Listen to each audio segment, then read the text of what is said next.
Hi, friend. Welcome to another episode of In the Unfolding of Becoming. I am your host, Erica. Today, I'm joined by Johannes, who is going to share about his unfolding, and I won't spoil it too much, but I will say that if you're somebody who is very logic-minded and is looking for an angle to lean more into your spirituality and intuition, this episode might be for you. But first of all, hi, Johannes. Welcome.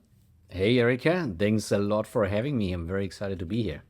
Excited to have you. So, how has your weekend been? As you know, it's been raining the entire weekend, so it's been, I would say, quiet at the same time, catching up on a lot of errands. So it's been good. It's been busy.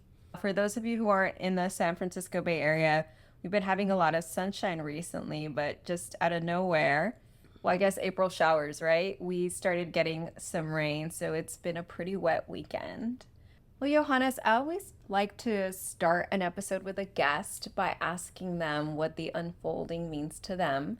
And just to give you some context, the way I define it in this podcast is that place in the middle where you've started a chapter, a transition, but haven't yet fully arrived at the end of that chapter. And of course, we're continuously unfolding until the rest of our lives, I believe.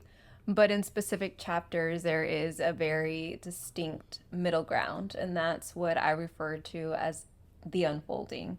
But what does the unfolding mean to you? I think you hit it very well on the spot. From my perspective, unfolding, I think it's all about change. Change is probably the only constant in life. And while we all try to prevent change because it creates unpredictability or uncertainty, our subconsciousness wants to predict what happens. So that's what makes us a little bit, or actually very uncomfortable when it comes to change or unfolding. It resonates very much with you. This point where you are in the middle of this change, and that means also there's a lot of uncertainty. Yeah, And how do you navigate through this? And how do you, instead of push it away, you kind of ease into it and you embrace it? that's right. And I like the way you said, how can you ease into it to eventually get to a place where you embrace it? And I know oftentimes, depending on the change, whether it's a change that you created or one where you feel came out of nowhere, it can be easier to do. But Johannes, why don't you tell us a bit about what unfolding or what transition you're currently going through? Well, currently is nicely put because it's been going on for a while. And it is really the unfolding of becoming a more trusting person to life and to become, people overuse that word, spiritual.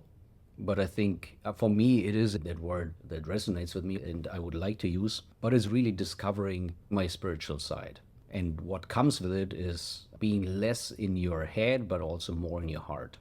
Oh, I like that. Before we get into your spiritual journey, let's get into Johannes prior and share with us what decision making looked like for you, how you would navigate this world before you decided to lean into a spiritual learning. Yeah. So I've been always a very logical person when I was in high school, back in the days in Germany. Well, we have different high schools, and I was on the one that is more mathematics and that direction focused, so already very logical.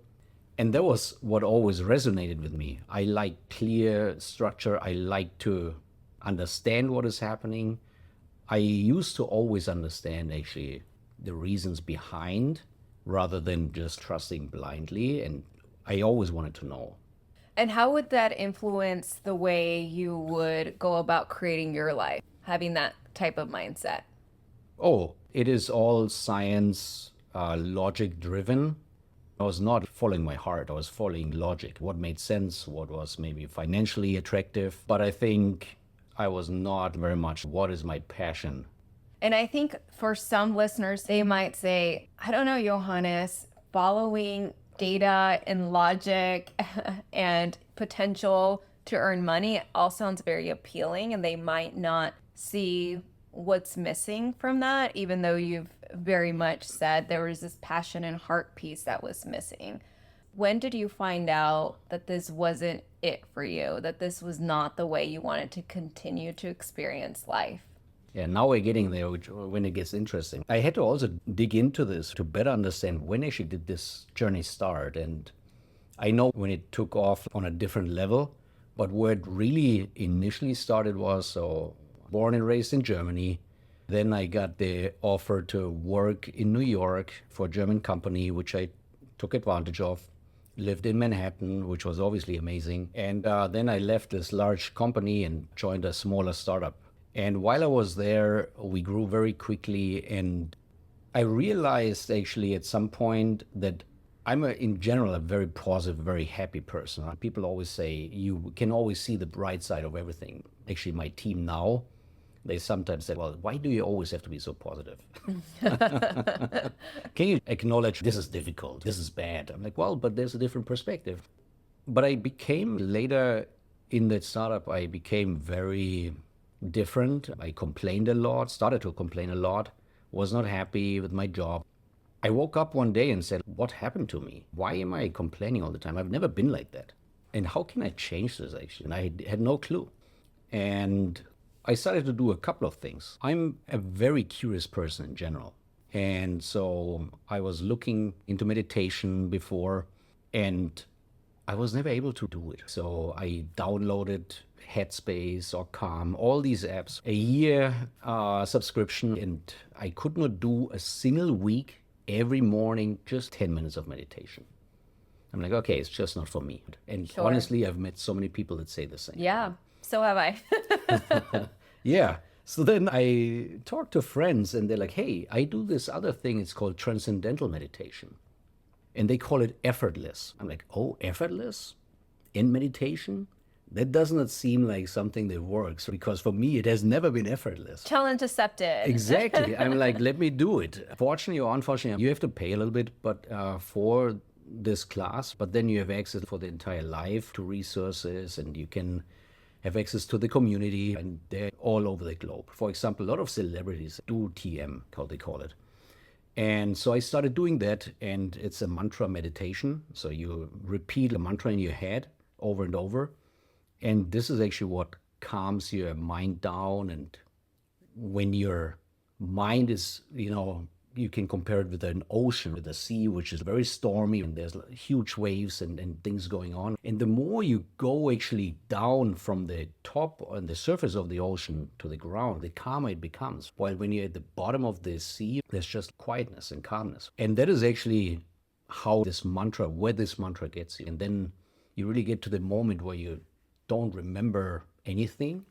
And when you kind of get back conscious, you're like, whoa, was it a fraction of a second? I don't remember. Was it a minute? Was it in between? Was it longer? I don't know. That was really the first thing that helped me. But again, I was very logical. I'm like, okay, that's cool, because I can get rid of my brain fog, because usually I was not able to concentrate. So I was able to clear that away and be again very focused, very energized in the afternoon, for example, when I did. So what year was this when you started this? Oh, so there was 8 years ago. 8 years ago. 8 years ago. Yeah. Okay. So you start with transcendental meditation. Yeah. And then what happens? So because I was still very logically driven, I was like, okay, that's cool. So I can function better. Nothing else. I found in the internet, this one page where they send you bracelets, and you have to put them on one wrist, and you have to try to go not complaining for the entire day. The goal is to do it for an entire month. Every time you complain, you have to change the wrist. You start counting at 0 again. And it made it very aware of how much I was complaining. And wow, crazy. Okay, cool. But challenge accepted. At least I know I have a goal to work against. And long story short, I understood, okay, I need to change my job also, because it was not for me anymore. I talked to my boss, this is not working. And he's like, yeah, let me help you find something else if you're interested. And I'm like, yeah, I don't know. I might actually be going back to Germany. I quit without even having a clear path.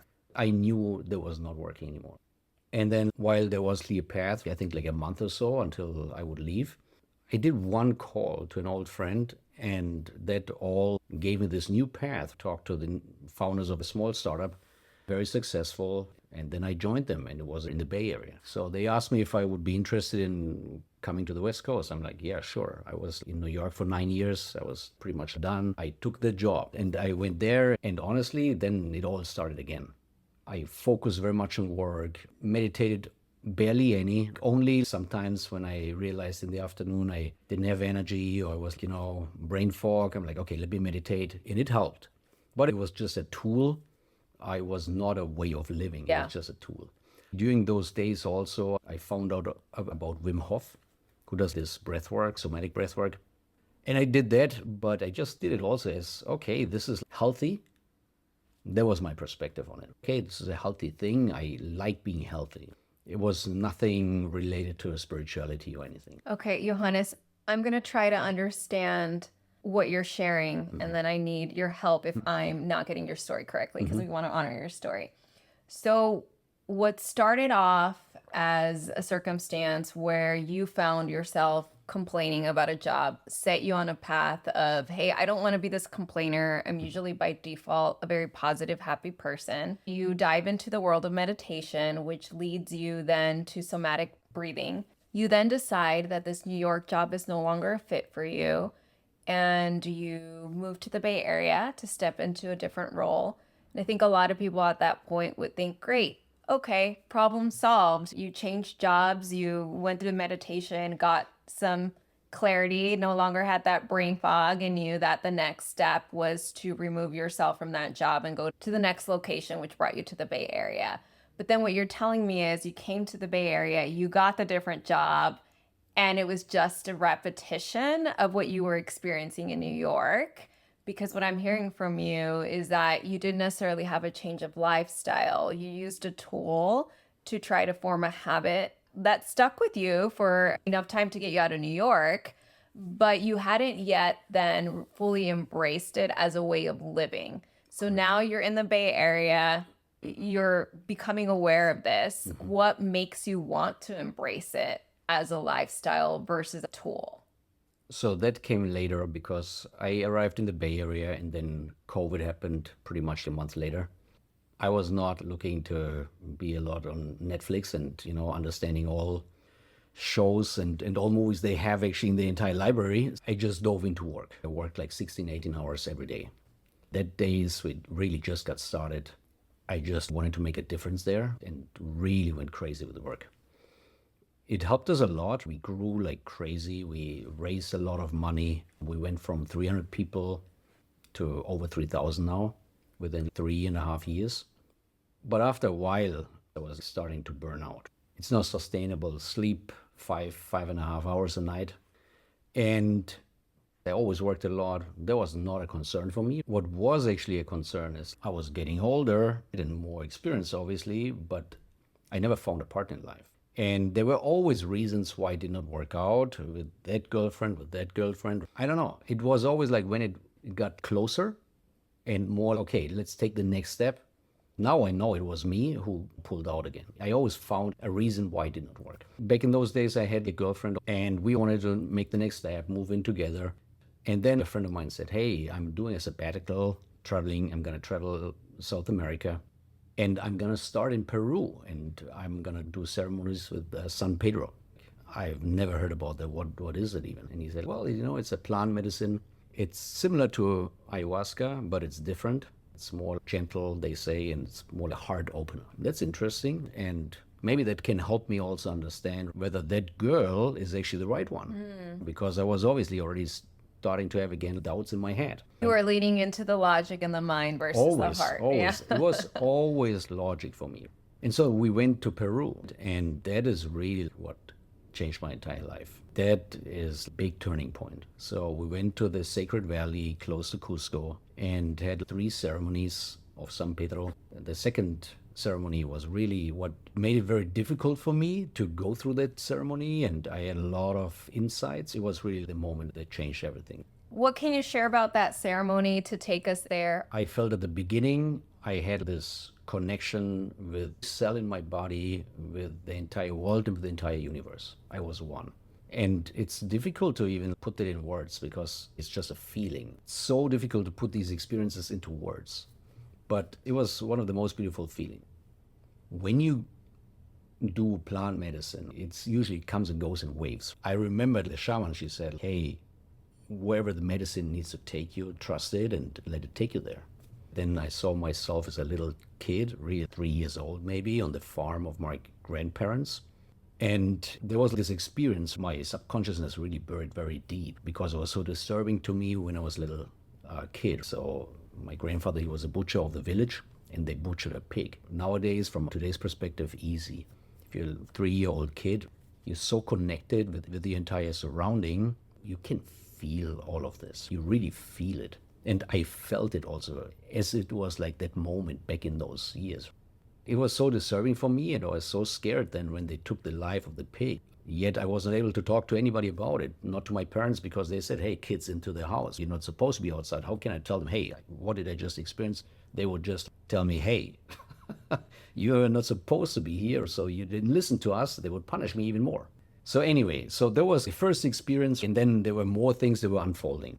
I didn't really know what to take and make out of it. I knew I had to integrate it. That's what we talked a lot about. I didn't know what that would mean. So you just had this very intense experience in Peru. You're coming back home and you're facing and processing everything and saying, now what? How do I integrate all of this information? Yes, yes. How do you? Well, it just happens by itself. You follow curiosity and, funny enough, your heart to a certain degree also. You just realize your interests change. I used to be super excited every time I fly. I'm like, okay, let me watch the latest movies that are out. And that's how I filled pretty much the flight time.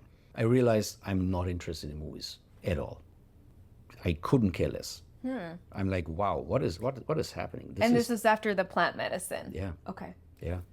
And then there are moments where we always say, hey, that's who I am. Don't do this to me because then I will respond like that. And you don't want to see that. So you better change your behavior because that's how I am, who I am.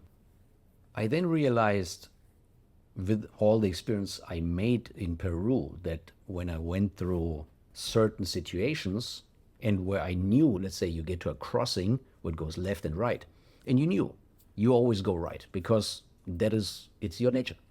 Well, you think it's your nature, right? Right. And I was just like standing there at that intersection. Why am I not going to the right?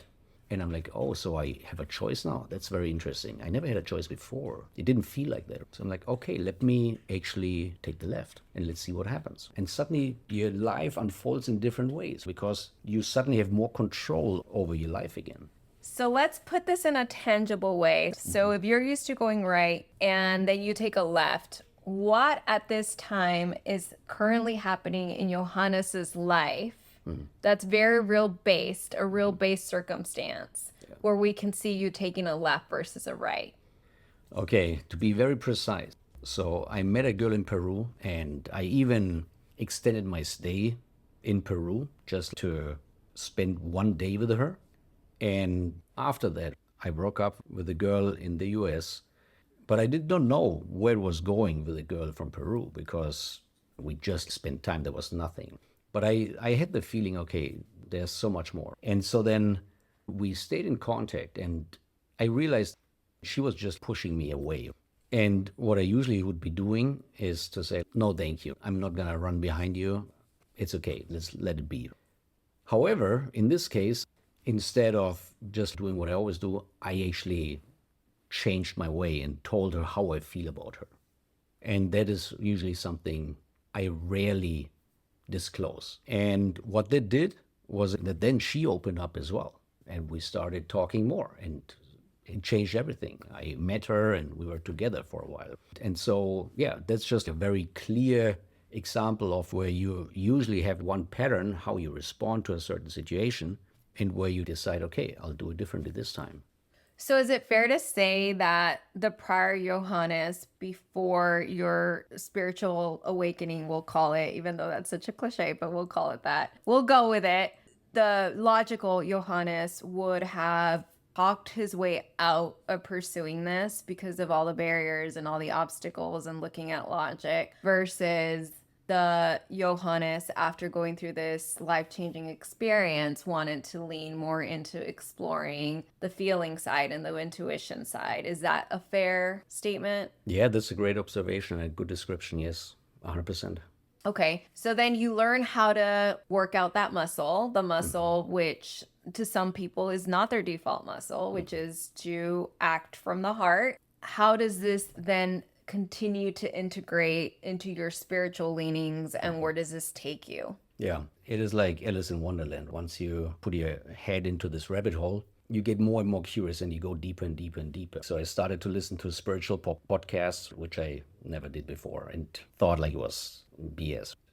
I was so curious and interested by it. My curiosity was almost like insatiable, I think is the word. And why is that? Was it because it was such a positive experience for you when you spoke from the heart? What kept you coming back for more? What was that pull? I think it was this experience in Peru, everything it showed me, where you realize there is so much more meets the eye, and logic does not see it, but your heart sees it. And that is really what created my curiosity.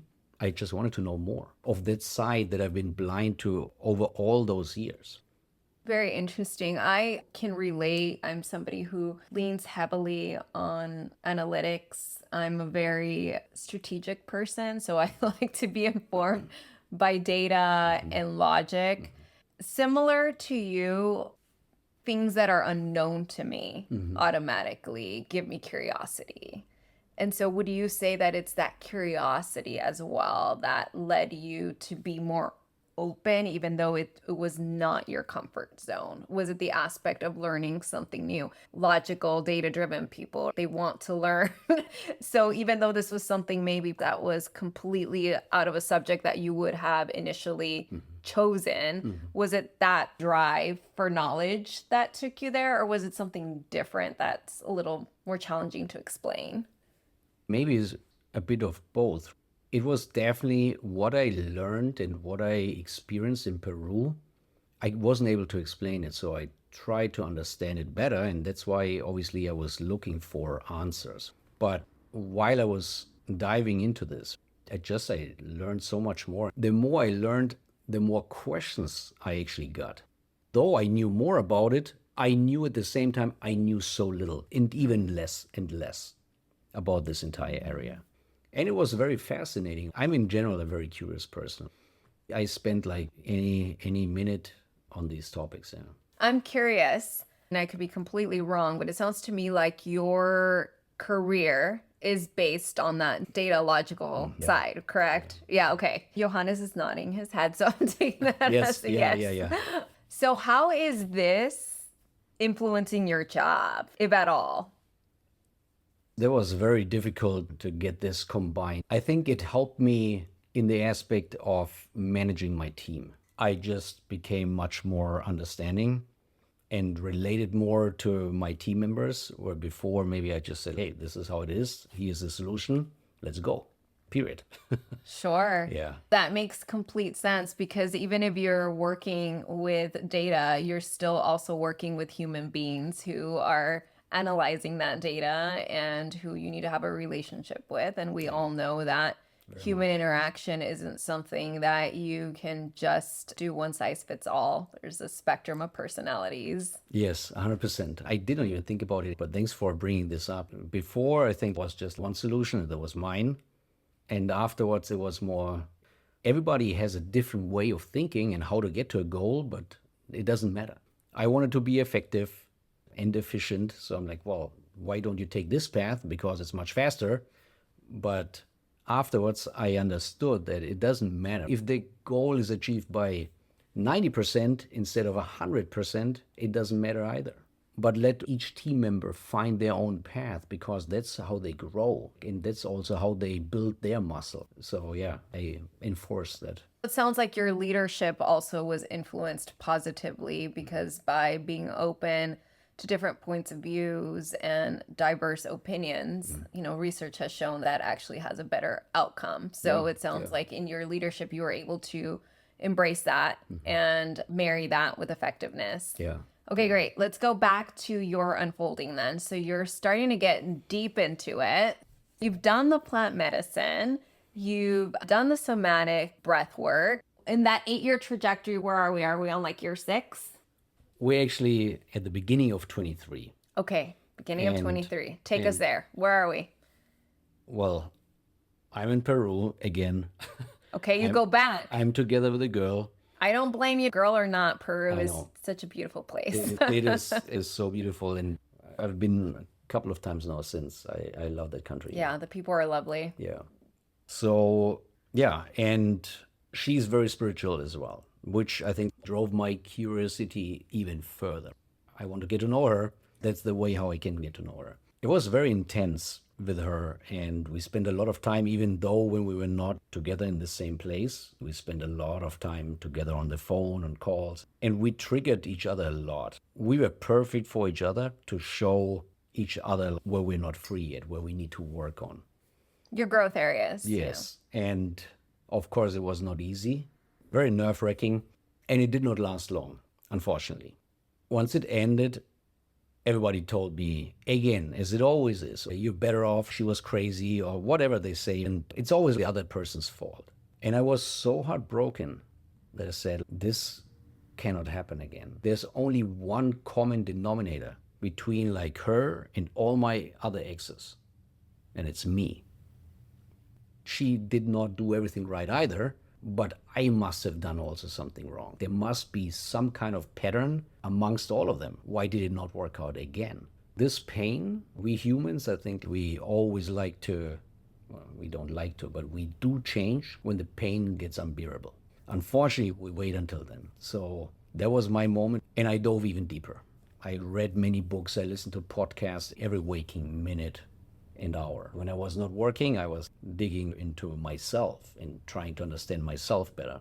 And that's when I actually started reading a book from Joe Dispenza. They say books find you when you're ready for them. So I bought the book actually 2 years before because I liked the title, and then I started reading it.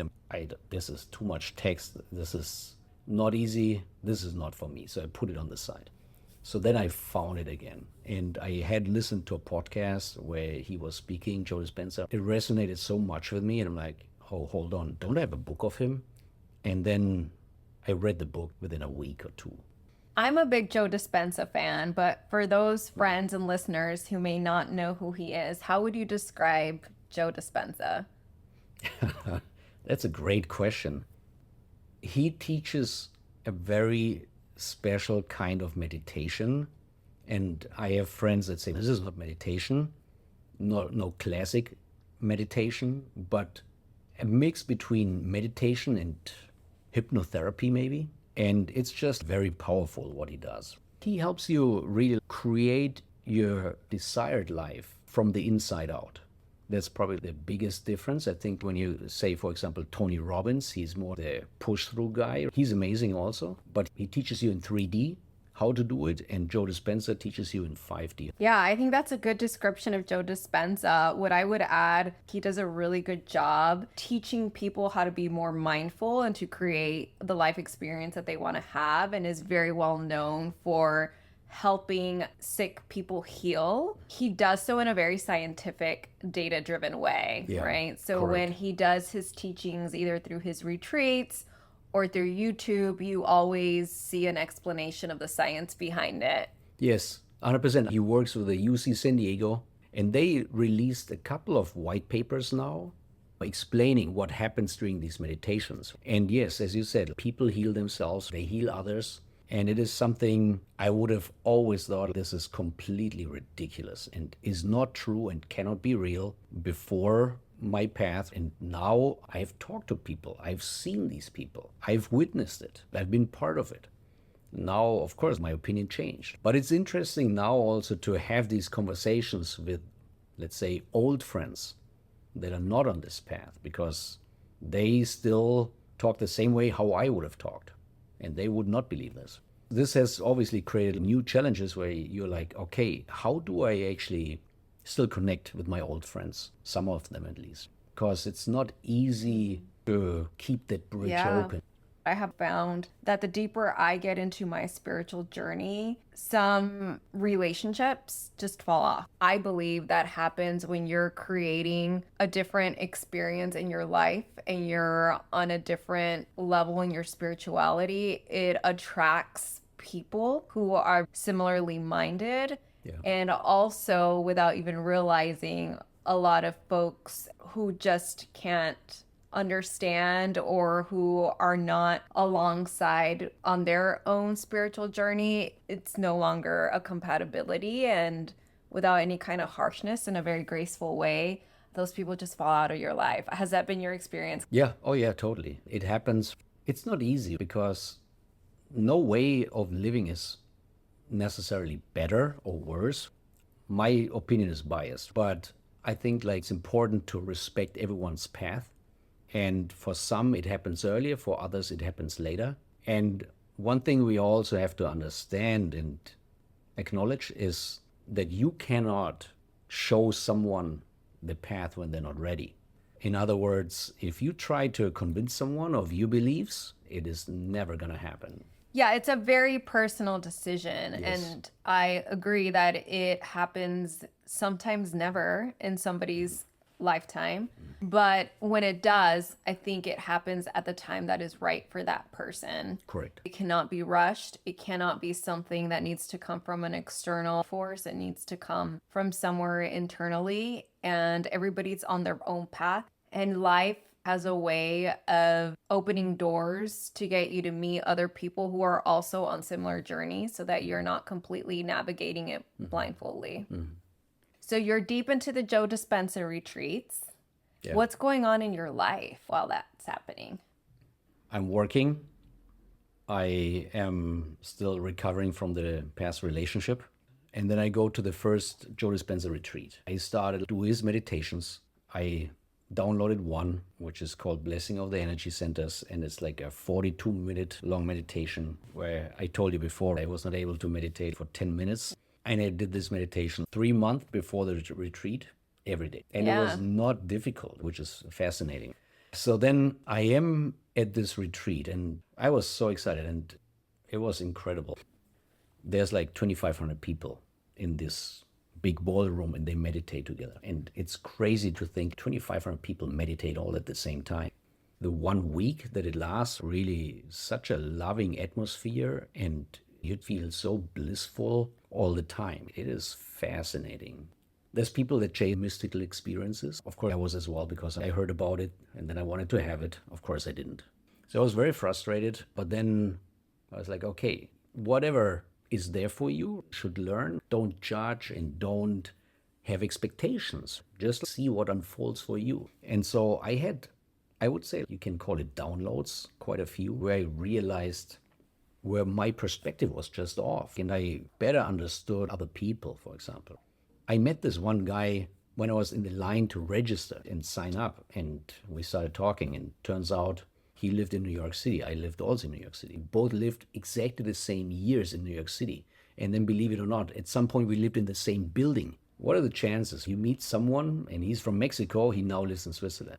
That you meet exactly that person. It's crazy. And this is the kind of stuff that happens, though. This is the kind of stuff that happens, and people would usually say, such a coincidence. No, it's not a coincidence. It is meant to be. And I think that's what we have to understand. And that is actually the confidence or the embracement to life that we have to do. Just trusting life more. It is so beautiful and it brings us so many beautiful things and opportunities and moments if we have our eyes open and we're open to it. So, Johannes, what would you say to somebody who is heavily logical? They've used rationale to create most of their experiences in life and to navigate life, but they're finding themselves at a place where, similar to the beginning of your journey, that might not be satisfying to them anymore. What would you recommend, even just as a first step, once they become aware of that dissatisfaction? I think just be curious, and it's easier said than done, but listen to your intuition because your intuition tells you everything. and your gut feeling tells you everything, but we tend not to listen to it. I give you a great example. I remember many situations when I'm in a moment and the first thing that comes to my mind is, oh, I should do this. And then I start actually rationalizing it. And, oh, but does it make sense? Is this the right thing to do? But what if that? What if this? What if that happens? And my recommendation is actually the first thing that comes to your mind is actually your intuition. And everything that comes after is your mind trying to rationalize and usually takes you down the wrong path. What I've been starting to do is listen more to what is my first instinct and just follow that instead of starting then to get in my head and trying to make sense out of it. Is this really the right thing? And so on. That's great advice, because oftentimes when we don't listen to that first gut feeling, we try everything else and then we find ourselves going back Yeah. to that first thing and trying that. We learn it the long way when that could potentially be avoided if we were to just listen to that instinct that we all have. Yes, yes. Yeah, and it's not easy because I think, or when you live so much in your head, at some point the voice becomes very quiet, very difficult to hear. And you just have to, I mean, like anything you focus on becomes stronger. So focus just your awareness on, okay, in any situation comes this intuition, this thought in your mind. Don't push it away immediately. You start learning to have it there and then hold on. What was that? And it might not work the first time or the second or the 10th time, but then it will eventually work. And another thing that I would say, friend, listener, that has helped me is not allowing myself to talk to other people so that I am therefore talked out of my intuition. Oftentimes, when you face a circumstance, you'll want to pick up the phone and run that dialogue and talk about that circumstance with a friend, knowing rightly well that your gut and intuition is already telling you what to do. But then when you talk to people, you may be looking for a very specific answer to take you away from that intuition. So I'd say just another tip is, if you have that gut feeling, don't then just get on the phone and talk to 3 people about it that you know are going to give you more of that rational logic. Talk me out of what I know to be right for myself. Yeah, that's a great aspect actually. I've seen that also to be true. Nobody understands all the details. All your friends, partners, colleagues, everybody of course wants your best, but out of their own perspective. So any advice you get is their perspective on the issue, not your own. At the end of the day, you have to decide for yourself. And again, go with your gut feeling rather than trying to rationalize everything. Yeah, and learning to trust that gut feeling when you're going based off intuition and you're somebody who's used to looking for tangible signs, it can take a while to start trusting that. Oh, yeah, it is not something that turns on immediately. It is really something you build over time. I'm still getting there, also still becoming. I don't think it's that you get there very quickly. The more you focus on it, the better it will get and the easier it will become. One thing I realized is how powerful our thoughts are. When you focus on something, you can make anything happen. That's probably the bottom line. And we just have to have the confidence in this. I think that's great advice, Johannes. Let's talk about current day. Where are you right now in your unfolding with your spiritual journey? Yeah, I'm still going through the unfolding, continuing to go through it. I've learned a lot. I've seen a lot. I'm more curious than ever. I really trust myself a lot more. At the same time, I'm not there yet. Of course, it's always easy also to give advice to others, but then to do it yourself, it's a different game because it affects you. And that's why I think it is really important to continue building that trust in yourself, but not only yourself, but also in life, that things will always work out. Hindsight, when I took the leap of faith, life never let me down. But yet, every time again, it becomes so difficult when you're at the crossing, the intersection. And yeah, that's definitely one thing I am still working on. I'm also very curious about, I've done a lot of different meditations, hour-long breathwork sessions, or even 2-hour-long ones that move a lot of energy in your body. I've been doing a lot there. I'm even more curious to keep on going there, learn more, maybe get some insights again with plant medicine. And then probably at some point start sharing also more with friends and other people. That's great. And you brought up the embodiment of trust and faith and how that is a daily practice. If you have not listened to the episode before this, episode 9, we do a deep dive around what it means to fully embody trust and faith, because it is a choice. And it's a choice that oftentimes you need to make over and over again, especially when you feel that outside evidence is telling you otherwise. Being persistent and doubling down on that faith and knowing that what is occurring is a bridge to get you to the place where you're intending to create a specific outcome or feeling. And I think that is very much right. Don't listen to the outside, listen to your inside. This is the important part. Follow your heart, because it will not mislead you. Your heart will not mislead you. Your brain might. That's a good way to wrap things up, but I'm going to ask you one final question, Johannes. What have you learned that has been most surprising during this unfolding about Johannes? Wow, this is a good question. What have I learned about Johannes? Yeah, that's a very good question. I think it is something that is not like specific to myself, but probably to everyone. And that is, I always thought I'm the center of the universe. Everything is because of me. People do things because of me. And it's actually not true. Everybody fights their own demons. Everybody is their own head. Very, very, very few times things happen because of you. And so I think it's important not to take yourself too serious and live your life. Focus on the life that you want to create. That's right. Everybody is so consumed with their own journey. And when you cross paths with somebody else's journey, I think it's good to remember that. Well, Johannes, thank you so much for joining us today. It was an honor to hear your story and to hear about your journey and your current unfolding. And to you, friend, the listener, this is our final episode of season 1. I want to thank you for being with us throughout the season. And there's so much more to come in season 2, so please do stay tuned. I look forward to continuing to meet you in your unfolding. Until the next one, take care.